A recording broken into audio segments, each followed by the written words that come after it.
Good morning students. ગયા લેક્ચરની અંદર આપણે ધ સિમ્પલ પ્રેઝન્ટ ટેન્સ એના વિશે ભણ્યા. એમાં બધા શબ્દો છે એની માહિતી મેળવી લીધી હતી. હવે આપણે એના ઉપરથી એની એક્સરસાઇઝ ઉપર જઈએ. એક્સરસાઇઝની અંદર મેં પહેલાં જ લખેલું છે સૂચના તરીકે ફિલ ઇન ધ બ્લેન્ક્સ, ખાલી જગ્યા પૂરો. ખાલી જગ્યાની અંદર મેં 6 ખાલી જગ્યા લખેલી છે. પહેલી ખાલી જગ્યા મીના ખાલી જગ્યા અ લેટર. મીના ખાલી જગ્યા અ લેટર. હવે સાદો વર્તમાન કાળ, સાદા વર્તમાન કાળની અંદર ત્રીજો પુરુષ એકવચન હોય તો નિયમ પ્રમાણે ક્રિયાપદને છેડે એસ ઈએસ પ્રત્યય લાગે છે. તો હવે આપણે ક્રિયાપદ જોવા પડશે. ક્રિયાપદ જોઈ અને પછી આગળ આપણે કરતા જોવા પડશે કે ત્રીજો પુરુષ એકવચન છે તો ચાલો આપણે ફેરફાર કરીએ. ત્રીજો પુરુષ એકવચન નથી તો બેઠે બેઠું ક્રિયાપદ લખી નાખવાનું થાય. પહેલું વાક્ય જોઈએ, મીના ખાલી જગ્યા લેટર. કૌંસમાં ક્રિયાપદ આપેલું છે રાઇટ, WRITE, રાઇટ એટલે લખવું. મીના ત્રીજો પુરુષ એકવચન છે એટલે રાઇટનું થઈ જશે રાઇટ્સ. નિયમ લાગુ પડે છે કે જે ક્રિયાપદનો છેલ્લો અક્ષર ઈ હોય એને એસ પ્રત્યય લાગશે. એટલે મીના રાઇટ્સ એ લેટર. મીના એક પત્ર લખે છે. મીના એક પત્ર લખે છે. વી ખાલી જગ્યા ફૂટબોલ. કૌંસમાં શબ્દ આપેલો છે પ્લે. વી એટલે અમે અથવા આપણે. ફૂટબોલ છે એ રમતનું નામ છે અને ક્રિયાપદ આપેલું છે પ્લે. વી બહુવચનમાં છે એટલે કોઈ પણ ફેરફાર કર્યા વગર આપણે ક્રિયાપદ મૂકી દેવાનું છે પ્લે. અમે ફૂટબોલ રમીએ છીએ. અમે ફૂટબોલ રમીએ છીએ. ગૌરવ ખાલી જગ્યા હોમ બાય બસ. ગૌરવ ખાલી જગ્યા હોમ બાય બસ. હોમ એટલે ઘર, બાય બસ એટલે બસ દ્વારા, અને ગો એટલે જાય છે. ગૌરવ ત્રીજો પુરુષ એકવચન હી છે અને GO ગો, ગોનો છેલ્લો અક્ષર ઓ છે. તો નિયમ પ્રમાણે SSS CH X કે O આ શબ્દો હોય તો છેલ્લે શું લાગશે? ES પ્રત્યય લાગશે. એટલે ગૌરવ ગોઝ હોમ બાય બસ. ગૌરવ બસ દ્વારા ઘરે જાય છે. ગૌરવ બસ દ્વારા ઘરે જાય છે. પૂજા ત્રીજો પુરુષ એકવચન છે એટલે ક્રિયાપદમાં ફેરફાર થશે. પૂજા ત્રીજો પુરુષ એકવચન છે એટલે ક્રિયાપદમાં ફેરફાર થશે અને ક્રિયાપદ આપણને આપેલું છે ટીચ, TEACH, ને છેલ્લો અક્ષર CH છે એટલે હમણાં જે નિયમ લાગુ પડ્યો ને એ જ આવશે. ES પ્રત્યય લાગશે. SSS CH X કે O તો CH છે એટલે ES પ્રત્યય લગાડેલો છે. પૂજા ટીચીસ શીખવે છે. મી મને. ટુ સ્વિમ, સ્વિમ એટલે તરવું. પૂજા મને તરતા શીખવે છે. પૂજા મને તરતા શીખવે છે. ધ્યેય બહુવચન છે. જ્યારે બહુવચન હોય ત્યારે ક્રિયાપદમાં ફેરફાર કરવાનો નથી એટલે ક્રિયાપદ આપણે બ્રિંગનું બ્રિંગ જ લખી નાખશું. બ્રિંગ એટલે શું થાય?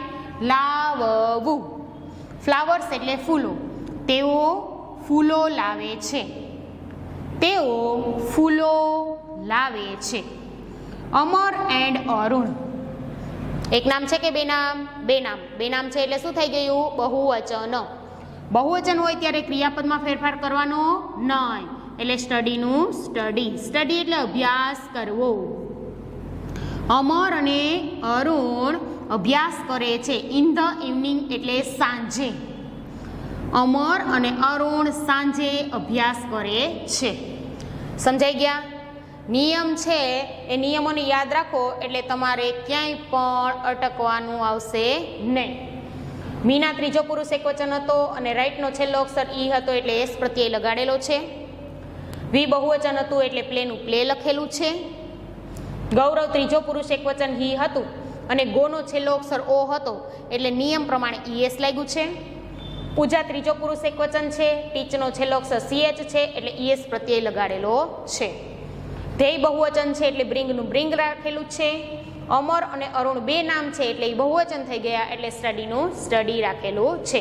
જો એક જ નામ હોત અમર, જો એક જ નામ હોત અમર અને પછી સ્ટડીનું સ્ટડી જ હોત તો STUDY, બરાબર. વાય છે એની આગળ જો વ્યંજન હોય ને તો વાય ને કાઢીને IES લાગશે. ભણ્યા નવો નિયમ. એટલે અમર સ્ટડીયસ ઇન ધ ઇવનિંગ, અમર સાંજે અભ્યાસ કરે છે એવું થાય, બરાબર. એટલે ત્રીજો પુરુષ એકવચન હોય તો જ ક્રિયાપદમાં ફેરફાર કરવો.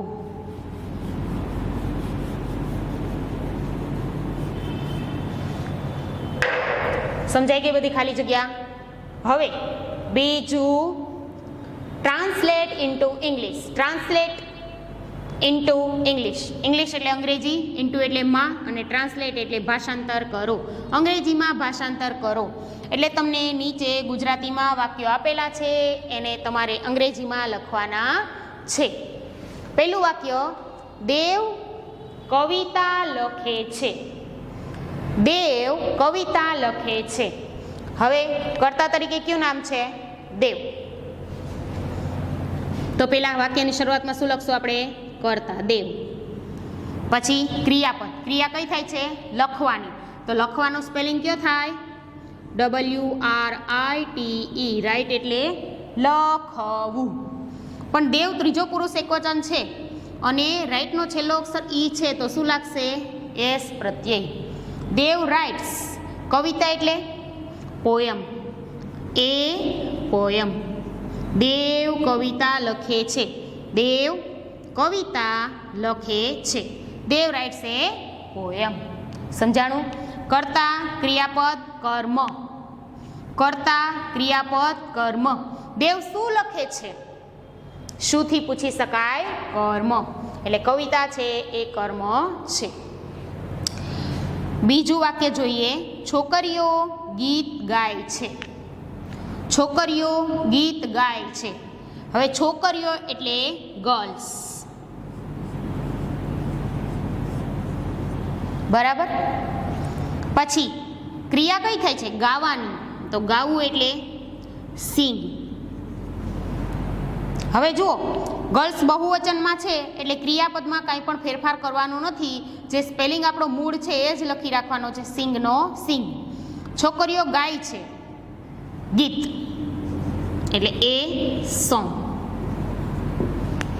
છોકરીઓ ગાય છે ગીત, ગીત છે એટલે એ સોંગ. છોકરીઓ ગીત ગાય છે. હવે કર્તા ક્રિયા અને કર્મ.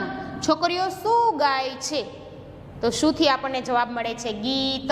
એટલે ગીત શબ્દ છે, સોંગ શબ્દ છે એ કર્મ છે, બરાબર. ત્રીજું વાક્ય, સાગર 10 પતંગો લાવે છે. સાગર 10 પતંગો લાવે છે. કર્તા તરીકે કોનું નામ છે? સાગર. કઈ ક્રિયા થાય છે? લાવવાની. તો લાવવું એનો સ્પેલિંગ થાય બ્રિંગ, BRING. પણ સાગર ત્રીજો પુરુષ એકવચન છે એટલે એસ પ્રત્યય લાગશે. સાગર બ્રિંગ્સ. સાગર શું લાવે છે? તો સાગર પતંગો લાવે છે. એટલે પતંગ શબ્દ છે એ કર્મ છે, પણ એની ભેગું શું આપેલું છે? 10 પતંગો. એટલે આપણે લખવું પડશે ને 10 kites. 10 એટલે 10 અને kites એટલે પતંગો. સાગર 10 પતંગો લાવે છે. સાગર 10 પતંગો લાવે છે. કર્તા ક્રિયાપદ અને કર્મ. ચોથું વાક્ય, કૂતરો બિલાડીની પાછળ દોડે છે. કૂતરો ક્રિયા કરનાર છે એટલે એ કર્તા છે એટલે ધ ડોગ. કઈ ક્રિયા થાય છે? દોડવાની. દોડવાનું સ્પેલિંગ શું છે? રન. પણ ત્રીજો પુરુષ એકવચન ઈટ છે એટલે રન્સ. કૂતરો દોડે છે બિલાડીની પાછળ.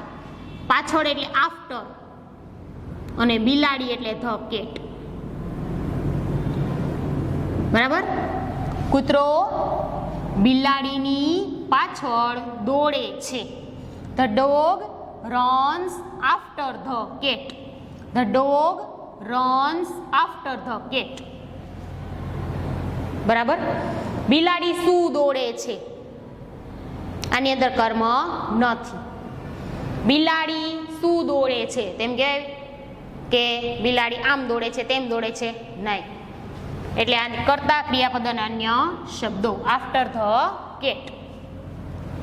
મારા દાદા દાદી સવારમાં ચાલવા જાય છે. મારા દાદા દાદી કરતા છે. મારા દાદા દાદી કરતા છે. ક્રિયા થાય છે ચાલવા જવાની. લખીએ આપણે વાક્ય. માય ગ્રેન્ડફાધર અને અહીંયા લખી નાખું ને ડેશ કરીને મધર, એટલે એ ગ્રેન્ડ મધર જ ગણાય. મારા દાદા દાદી. ક્રિયા આ કરતા છે. હવે ક્રિયા માટેનો સ્પેલિંગ વોક. દાદા અને દાદી બે નામ થયા એટલે એ બહુવચન ગણાય એટલે વોક આવશે. ક્રિયાપદમાં ફેરફાર નહીં થાય. મારા દાદા દાદી ચાલવા જાય છે સવારમાં એટલે in the morning. In the morning. બરાબર. મારા દાદા દાદી સવારમાં ચાલવા જાય છે. કર્તા ક્રિયાપદ અન્ય શબ્દો. મારા દાદા દાદી સવારમાં ચાલવા જાય છે. બરાબર. હવે 5 વાક્ય જોઈએ. દેવ કવિતા લખે છે. દેવ રાઇટ્સ અ પોયમ. છોકરીઓ ગીત ગાય છે. Girls Singh a song. સાગર 10 પતંગો લાવે છે. સાગર બ્રિંગ્સ 10 kites. કૂતરો બિલાડીની પાછળ દોડે છે. The dog runs after the cat.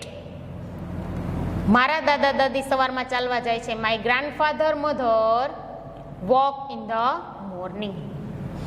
જ્યારે કર્તા અને ક્રિયાપદ આ બંને વડે પ્રશ્ન પૂછાય અને શુંમાં જવાબ મળે તો આપણે એને કર્મ ગણવાનો છે. મારા દાદા દાદી શું ચાલવા જાય છે તો શુંનો જવાબ સવારમાં આવે નહીં એટલે એ કર્મ નથી. બરાબર. અન્ય શબ્દો છે. Frame the questions.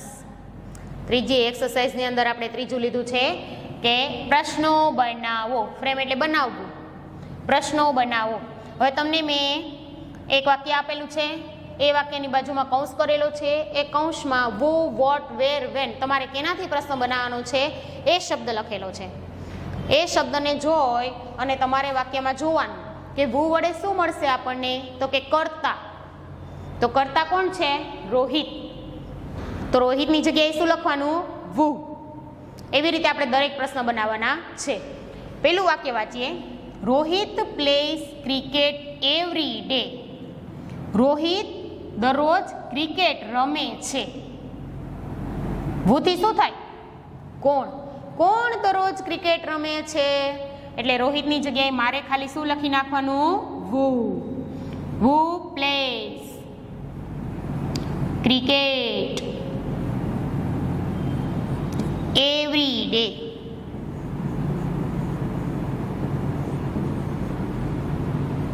Question mark, કારણ કે આપણે ક્વેશ્ચન્સ ભણીએ છીએ. ફરજિયાત લખવાનું. કોણ દરરોજ ક્રિકેટ રમે છે? જવાબમાં શું આવે છે? રોહિત. બરાબર. બીજું વાક્ય. ધ સ્ટુડન્ટ્સ વિદ્યાર્થીઓ રાઇટ લખે છે અ લેસન એક પાઠ ઇન ધ ક્લાસ વર્ગમાં. વિદ્યાર્થીઓ વર્ગમાં પાઠ લખે છે. વોટ એટલે શું? તો પ્રશ્ન કેમ પૂછાય?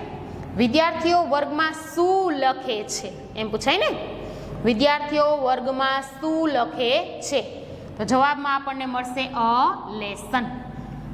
આની પહેલાં જ્યારે તમને એક્સરસાઇઝ કરાવતી હતી, હું દરેક વાક્ય લખતી હતી ત્યારે મેં કીધું હતું કે જ્યાં શબ્દ આપણને જવાબમાં મળતો હોય એ હંમેશા કાઢી નાખવાનો. બરાબર. તો આપણને જવાબમાં શું મળે છે? A lesson. એની નીચે લીટી કરી નાખું છું. એ શબ્દ આપણે પ્રશ્નો બનાવશું ત્યારે ધ્યાનમાં લઈશું નહીં. હવે WH પ્રશ્ન સૂચક શબ્દ વોટ.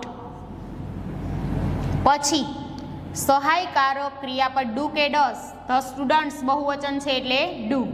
What do. કર્તા ધ સ્ટુડન્ટ્સ વાક્ય રચનાને યાદ કરતું જવાનું એટલે ક્યાંય આપણી ભૂલ પડે નહીં.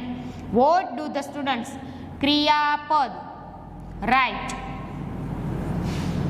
WH પ્રશ્નસૂચક શબ્દ, સહાયકારક ક્રિયાપદ, કર્તા, ક્રિયાપદનું મૂળ રૂપ. પછી હવે કર્મ આવે છે પણ કર્મ તો આપણે વોટથી આગળ પૂછી લીધું છે એટલે અન્ય શબ્દો, બાકીના શબ્દો in the class. Question mark. શું છે વિદ્યાર્થીઓ લખે માં વર્ગ. વિદ્યાર્થીઓ વર્ગમાં શું લખે છે. વિદ્યાર્થીઓ વર્ગમાં શું લખે છે. શું લખે છે? A lesson. બરાબર. ત્રીજું, ધ ગર્લ્સ છોકરીઓ વોક ચાલે છે. છોકરીઓ બહુવચન છે એટલે વોકનું વોક જ રહેશે. ઇન ધ ગાર્ડન બગીચામાં એટ 6 o'clock 6 વાગ્યે. o'clock આપેલું છે એટલે વાગ્ય શબ્દ લખવાનો. એમ હોય તો સવારના, PM હોય તો સાંજના. છોકરીઓ બગીચામાં 6 વાગ્યે ચાલે છે. શું કીધું છે તમને કૌંસમાં? વેર વડે પ્રશ્ન પૂછવાનો છે અને બાજુમાં બીજો શબ્દ પણ લખેલો છે, જુઓ વેન. વેન વડે પણ પૂછવાનો છે. વેરથી શું પૂછાય? યાદ કરો, સ્થળ પૂછાય. તો વાક્યની અંદર સ્થળ આપેલું છે. હા, ઇન ધ ગાર્ડન બગીચામાં. બરાબર. એ સ્થળને આપણે શું કરશું? પ્રશ્ન બનાવશું ત્યારે નહીં લખીએ. એના સિવાયના બધા શબ્દોને વાક્ય રચના પ્રમાણે ગોઠવશું. WH પ્રશ્ન સૂચક શબ્દ વેર. સહાયકારક ક્રિયાપદ બહુવચન છે ગર્લ્સ એટલે ડુ. કર્તા ધ ગર્લ્સ. છોકરીઓ ક્રિયાપદ વોક. WH પ્રશ્નસૂચક શબ્દ, સહાયકારક ક્રિયાપદ, કર્તા, ક્રિયાપદનું મૂળ રૂપ. પછી હવે કર્મ ઓબ્જેક્ટ. ઓબ્જેક્ટ આપણે પૂછીએ છોકરીઓ શું ચાલે છે તો હાલે. હું બોલી એમાં જવાબ મળે તમને? નથી મળતો. એટલે કર્મ આપેલું નથી, શું આપેલું છે? સીધો સમય. તો સમયને કેમાં લેવાનો છે આપણે? બાકીના શબ્દોમાં, અન્ય શબ્દોમાં. છેલ્લે ક્વેશ્ચન માર્ક. જુઓ, where do the girls walk at 6 o'clock. In the garden શબ્દ છે આપણે કેમાં પૂછી લીધો છે? વેરમાં. એટલે એ લખવાનો નથી. Where do the girls walk at 6 o'clock. Gujarati કરો. છોકરીઓ 6 વાગ્યે ક્યાં ચાલે છે? છોકરીઓ 6 વાગ્યે ક્યાં ચાલે છે? તો ક્યાં ચાલે છે? બગીચામાં. મળી ગયો આપણને વેરથી પ્રશ્ન અને જવાબ બે. હવે આ ત્રીજા વાક્યની અંદર બીજો શબ્દ આપેલો છે વેન. વેન હંમેશા સમય દર્શાવે. તો આ જ વાક્યની અંદર સમય દર્શાવતો શબ્દ છે. હા, કયો છે? એટ 6 o'clock 6 વાગ્યે. એ શબ્દ છે એ આપણે વેનથી પ્રશ્ન બનાવશું ત્યારે લખીશું નહીં. ચાલો, WH પ્રશ્ન સૂચક શબ્દ વેન. સહાયકારક ક્રિયાપદ ડુ. કારણ કે કર્તા તરીકે બહુવચન છે. કર્તા તરીકે ધ ગર્લ્સ. ક્રિયાપદનું મૂળ રૂપ વોક. હવે કાં તો કર્મ હોય તો અધર વર્ડ્સ, હોય તો નહીં તો ક્વેશ્ચન માર્ક. જોઈએ આપણે the girls walk in the garden અને એટ 6 o'clock. એટ 6 o'clock આપણે વેનથી પૂછી લીધું છે એટલે શું વધ્યું છે? In the garden. સ્થળ દર્શક શબ્દ. છેલ્લે ક્વેશ્ચન માર્ક. આવી ગયા બધા શબ્દો. When do the girls walk in the garden. છોકરીઓ બગીચામાં ક્યારે ચાલે છે? છોકરીઓ બગીચામાં ક્યારે ચાલે છે? તો જવાબમાં શું મળે? સમય દર્શક શબ્દ એટ 6 o'clock. બરાબર. છોકરીઓ ક્યાં ચાલે છે તો સ્થળ, ક્યારે ચાલે છે તો સમય. આ બંને શબ્દ છે એ બાકીના શબ્દોમાં આવશે, એ કર્મ ગણાશે નહીં, કારણ કે એમાં શુંથી જવાબ મળતો નથી. છોકરીઓ શું ચાલે છે તો સમય મળે, સ્થળ મળે નહીં. એટલે આ બંને શબ્દો છે અહીંયા પણ લખેલા છે વેરમાં અને વેનમાં, બંને બાકીના શબ્દો છે. આપણે અધર વર્ડ્સ કહીએ છીએ ને એ. વાક્ય રચના યાદ છે ને? જો વાક્ય રચના યાદ હોય તો મેં તમને ભણાવતી હતી ને ત્યારે કીધું હતું કે વેર અને વેનની વાક્ય રચના સરખી જ છે. જુઓ, વેર અને વેન સ્થળ દર્શક અને સમય દર્શક. ડુ કારણ કે કર્તા બહુવચનમાં છે એટલે કર્તા, ક્રિયાપદનું મૂળ રૂપ અને અન્ય શબ્દો. હવે એના પછી સંજય બ્રિંગ્સ. સંજય ત્રીજો પુરુષ એકવચન છે એટલે બ્રિંગ્સ લાવે છે. બ્રિંગ એટલે લાવવું. ફ્રેશ તાજા. વેજીટેબલ્સ શાકભાજી. ડેઈલી દરરોજ. સંજય દરરોજ તાજા શાકભાજી લાવે છે. વિચ, તમને કૌંસમાં કેવો વર્ડ આપેલો છે? વિચ. ક્યુ, કઈ, કેવો, કેવી. વિચનું ગુજરાતી થાય. હવે તો આમાં વીજ ક્યાં વપરાશે? સંજય કેવા શાકભાજી લાવે છે એટલે વીચ વેજીટેબલ્સ. બરાબર. વીચ પછી નામ આવશે. WH પ્રશ્નસૂચક શબ્દ વીચ, પછી વેજીટેબલ્સ નામ, પછી સહાયકારક ક્રિયાપદ ડુ કે ડસ. સંજય ત્રીજો પુરુષ એકવચન છે એટલે ડસ. કર્તા તરીકે નામ આપેલું છે સંજય. ક્રિયાપદ એના મૂળ રૂપમાં લખવાનું બ્રિંગ. અને આ ફ્રેશ શબ્દ છે ને એ આપણને જવાબમાં મળશે ને. વિચ વેજીટેબલ્સ તો ફ્રેશ વેજીટેબલ્સ. એટલે અન્ય શબ્દો ક્યાં વધ્યા? ડેઈલી અને ક્વેશ્ચન માર્ક. સંજય તાજા શાકભાજી દરરોજ લાવે છે. પ્રશ્ન કેમ પૂછ્યો? જુઓ, સંજય દરરોજ કેવા શાકભાજી લાવે છે તો જવાબમાં મળ્યા ફ્રેશ. સમજાણું? એના પછી પાંચમા વાક્યમાં જુઓ, પાયલ ઇટ્સ.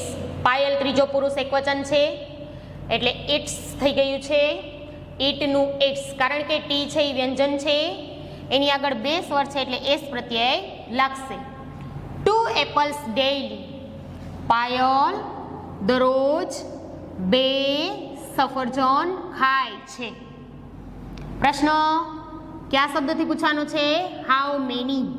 ગણી શકાય તેવી વસ્તુ, ગણી શકાય તેવી સંખ્યા. એટલે હાઉ મેની એટલે કેટલા. હવે પાયલ દરરોજ 2 સફરજન ખાય છે તો પ્રશ્ન કેમ પૂછાય? પાયલ દરરોજ કેટલા સફરજન ખાય છે? તો આપણને જવાબમાં કઈ સંખ્યા મળે? 2. જે આપણે પ્રશ્ન લખશું ત્યારે ધ્યાનમાં લેવાની નથી. હવે વાક્ય રચનાને યાદ કરીએ. પેલો શબ્દ આપણે શું લખી નાખવાનો? How many. કેટલા સફરજન એટલે હાઉ મેની એપલ્સ. સહાયકારક ક્રિયાપદ ડુ કે ડસ? ડસ, કારણ કે પાયલ ત્રીજો પુરુષ એકવચન છે. હાઉ મેની એપલ્સ સહાયકારક ક્રિયાપદ. કર્તા તરીકે કયું નામ આપેલું છે? પાયલ. ક્રિયાપદનું મૂળ રૂપ એટ. એસ પ્રત્યય નીકળી જશે અને વધારાના શબ્દો daily. How many apples does Payal eat daily. વાક્ય રચના યાદ કરો.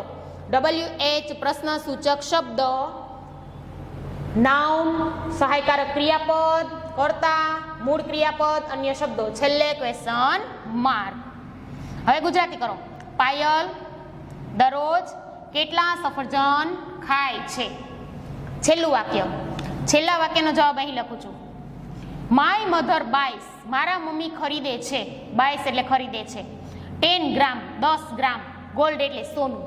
મારા મમ્મી 10 ગ્રામ સોનું ખરીદે છે. હાઉ મચ થી પ્રશ્ન પૂછવાનો છે. મેં તમને કીધું હતું ને કિલો લીટરમાં જ્યારે આપણે પ્રશ્ન પૂછવાનો હોય તો કેનો ઉપયોગ કરવાનો? હાઉ મચનો. તો આ ગ્રામ છે એટલે કિલોગ્રામમાં થયું. એટલે હાઉ મચ થી પ્રશ્ન પૂછીએ, વાક્ય રચના પ્રમાણે પહેલો શબ્દ શું લખી નાખશું? હાઉ મચ, કેટલું સોનું, એટલે હાઉ મચ ગોલ્ડ, નામ છે. પછી સહાયકારક ક્રિયાપદ ડુ કે ડસ, શું આવશે? ડસ, કારણ કે માય મધર ત્રીજો પુરુષ એકવચન છે. પછી કર્તા તરીકે તમે માયનું માય પણ રાખી શકો અને સામેની વ્યક્તિને પૂછતા હો તો તમે યોર પણ કરી શકો, કે તમારા મમ્મીએ અથવા તારા મમ્મીએ કેટલું સોનું ખરીદ્યું, તો આપણે યોર પણ લખી શકીએ. યોર મધર, પછી ક્રિયાપદ મૂળ રૂપમાં આવશે બાય. અન્ય શબ્દો છે માય મધર કરતા આવી ગયું, બાય આવી ગયું, 10 ગ્રામ છે એ આપણે આવમતથી પૂછ્યું અને ગોલ્ડ પણ આવી ગયું. અન્ય શબ્દો નથી એટલે છેલ્લે ક્વેશ્ચન માર્ક. તારા મમ્મીએ કેટલું સોનું ખરીદે છે, બાય એટલે ખરીદવું અને ડસ એ છે બતાવે છે, એટલે તારા મમ્મી કેટલું સોનું ખરીદે છે તો આપણને જવાબમાં શું મળતું હતું? 10 ગ્રામ. હવે ધ સિમ્પલ પ્રેઝન્ટ ટેન્સની અંદર ખાલી જગ્યા, ટ્રાન્સલેટ ઇન્ટુ ઇંગ્લિશ, પછી WH ક્વેશ્ચન્સ બધું ભણી ગયા. હવે આવતા લેક્ચરની અંદર આપણે ધ સિમ્પલ પાસ્ટ ટેન્સ ભણીશું, સાદો ભૂતકાળ, એના વિશે માહિતી મેળવશું. ત્યાં સુધી ગુડ બાય.